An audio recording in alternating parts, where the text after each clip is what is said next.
اچھا، ام المومنین سیدہ عائشہ رضی اللہ تعالی عنہا سے ایک روایت ہے، فوائد الفوائد شریف میں ہے، کہتے ہیں ایک دن حضور علیہ السلام کا دریائے رحمت جوش میں آ گیا، مجھے کہا عائشہ جو مانگنا ہے مانگ لو، جو مانگنا ہے مانگ لو۔ میں نے عرض کی حضور اگر اجازت ہو تو اپنے باپ سے مشورہ نہ کر لوں؟ دریائے رحمت جوش میں ہے اور کہا جو مانگنا ہے مانگ لو، موقع بڑا اہم ہاتھ میں آیا ہے، تو اگر آپ اجازت دیں تو اپنے والد حضرت ابو بکر صدیق سے مشورہ نہ کر لوں؟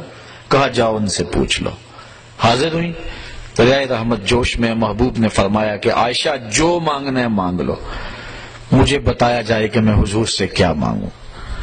فرمایا عائشہ حضور سے عرض کرنا کہ معراج کی قربت خاص میں اللہ نے آپ سے کوئی راز کی باتیں کی تھی، تو ان باتوں میں سے کوئی ایک بات بتا دیں۔ مانگا بھی تو علم مانگا اور کہا عائشہ سنو، میرے سے وعدہ کرو جو حضور بتائیں مجھے بھی آ کے بتانا۔ کہا ٹھیک۔ حاضر ہوئی، حضور نے فرمایا عائشہ مشورہ ہو گیا؟ جی حضور ہو گیا۔ کہا بتاؤ پھر کیا مانگتی ہو؟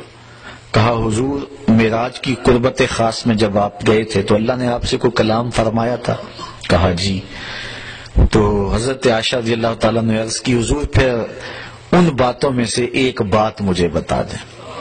حضور مسکرا پڑے، اس بات پہ بھی مسکرائے ہوں گے کہ میرے یار غار کا انتخاب کیسا ہے، اور اس بات پہ بھی مسکرائے ہوں گے کہ اگر راز کی بات بتا دوں پھر راز راز تو نہ رہا، لیکن خود ہی پہلے وعدہ کیا تھا جو مانگو گے دوں گا۔ تو حضرت عائشہ نے عرض کی حضور مجھے ان باتوں میں سے ایک بات بتا دے۔ تو حضور فرمایا عائشہ سنو پھر، جب میں قربت خاص میں پہنچا میرے رب نے مجھ سے جو خاص باتیں کی ان میں سے ایک بات یہ کی، اے محبوب آپ کی امت میں سے اگر کوئی شخص کسی شخص کا ٹوٹا ہوا دل جوڑ دے گا میرے اوپر لازم میں بغیر حساب کے جنت عطا کروں گا۔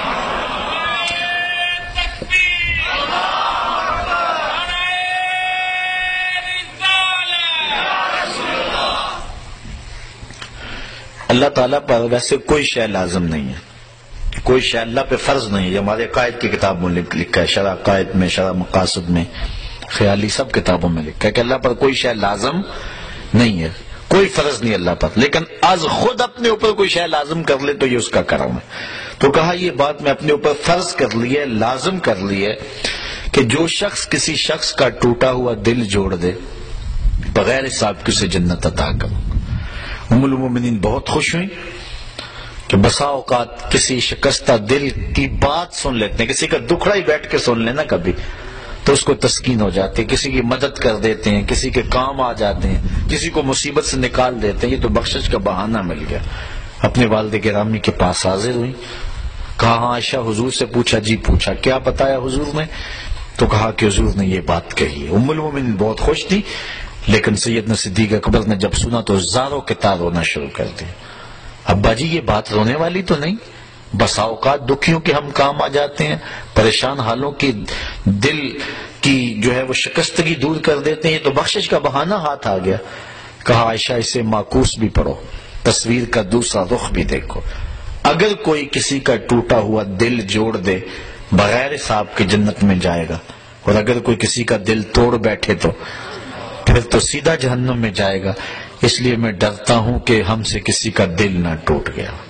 آج کے معراج النبی کے موضوع پہ ہونے والے اس اجتماع سے یہ درس لے کر گھروں میں پلٹنا، ہو سکے تو کسی کا دل جوڑ دینا، لیکن کسی کے دل کی شکستگی کا سامان نہ بننا۔ میرے اور آپ کے آقا و مولا نے تو یہاں تک احتیاط فرمایا اپنے گوشت کی خوشبو سے ہمسائے کو تکلیف نہ دو، یا تو تھوڑا سا پانی زیادہ ڈال لو اور شوربے کی پیالی غریب ہمسائے کے گھر بھی بھیج دو، اور اگر یہ نہیں کر سکتے تو ایسے زاویے اور ایسے وقت میں کھانا پکاؤ جب ہمسائے کے بچے سو چکے ہوں، چونکہ بچے اٹھ کے ضد کر بیٹھے اور ماں باپ سے انہوں نے مطالبہ کر لیا، غریب ماں باپ استطاعت نہیں رکھتے، تو بتاؤ ان بچوں کے دکھ کا علاج کس کے پاس ہوگا؟ وہ کیا کسی نے کہا نا، دوپہر کو سلا دیتی ہے بچوں کو وہ اس ڈر سے گلی میں پھر کھلونے بیچنے والا نہ آ جائے۔ لیکن ہم نے ان لوگوں کے درد کو کبھی سمجھا؟ عید کے دن بھی بیوہ کا یتیم بچہ آلو چھولے بیچنے پہ مجبور ہوتا ہے، کبھی بسوں کے اوپر چھوٹے چھوٹے بچے پانی بیچتے اور کنڈکٹروں کے دھکے کھاتے ہوئے دیکھیں.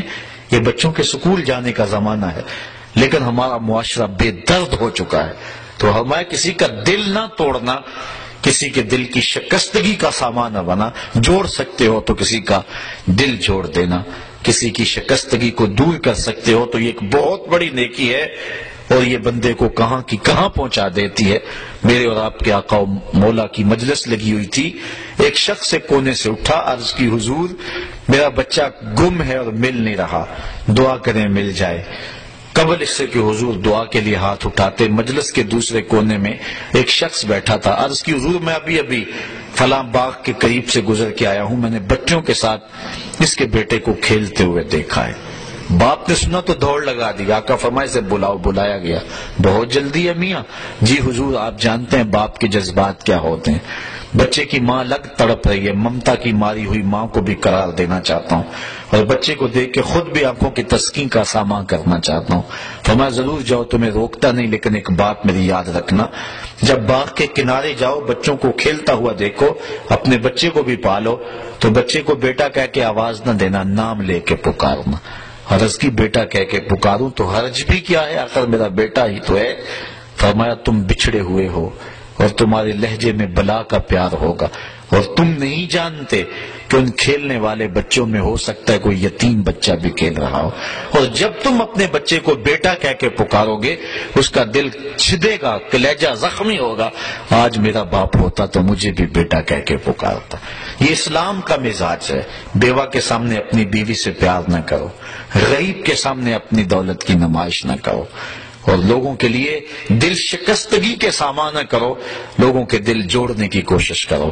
تو کہا عائشہ میرے رب نے مجھ سے جو باتیں کی ہیں ان میں سے ایک بات یہ ہے، آپ کی امت میں سے اگر کوئی شخص کسی کا ٹوٹا ہوا دل جوڑ دے تو میں نے اپنے اوپر لازم کر لیا ہے کہ بغیر حساب کے اس کو جنت عطا فرماؤں گا.